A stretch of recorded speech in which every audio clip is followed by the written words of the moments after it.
2013 সালে উৎপাদন শিল্পে কর্মরত ছিল প্রায় 95 লাখ মানুষ। এর মধ্যে নারী 38 লাখ আর পুরুষ 58 লাখ। কিন্তু প্রযুক্তির বদল, বাজার সংকোচন ও দুর্নীতির চাপে গেল এক দশকে এই খাত থেকে ঝরে গেছে প্রায় 14 লাখ কর্মসংস্থান।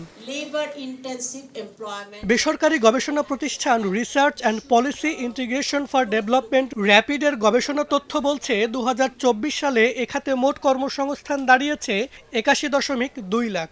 এর মধ্যে নারী 19.5 লাখ ও পুরুষ 61.7 লাখ। গত এক দশকে নারী বেকারের সংখ্যা দাঁড়িয়েছে প্রায় 19 লাখ।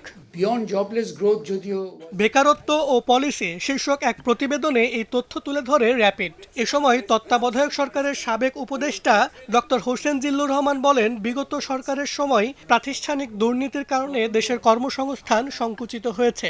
শিক্ষার প্রাতিষ্ঠানিক বিস্তার হচ্ছে, বাট হিউম্যান ক্যাপিটাল তৈরি হচ্ছে না।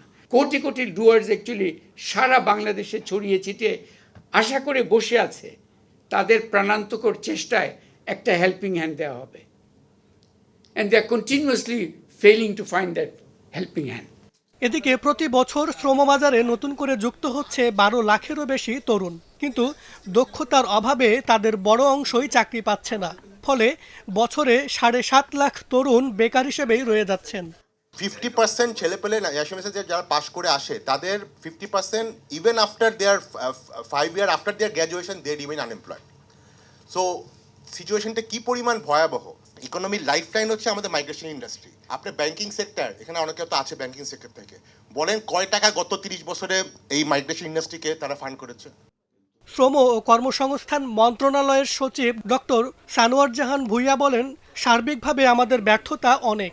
শিক্ষার কারিকুলাম সংস্কার, দক্ষতা উন্নয়ন এবং কার্যকর পলিসি ছাড়া শ্রমবাজারের এই সংকট কাটানো সম্ভব নয়। 23টা মিনিস্ট্রি আপনার স্কিল ডেভেলপমেন্টে কাজ করছে, কিন্তু তাদেরকে খুব ভালোভাবে আমি রেগুলেট করতে পারছি, ভালো স্ট্যান্ডার্ড দিতে পারছি, অথবা আপনার আমার যেই ইন্ডাস্ট্রি নিড অনুযায়ী আমি স্কিল তাদেরকে দিচ্ছি বা ডেভেলপ করছি, এটা কিন্তু ঘটছে না। কুইক উইনের কিছু কাজ টাজ করে আমরা চমক দেখানোর চেষ্টা করেছি।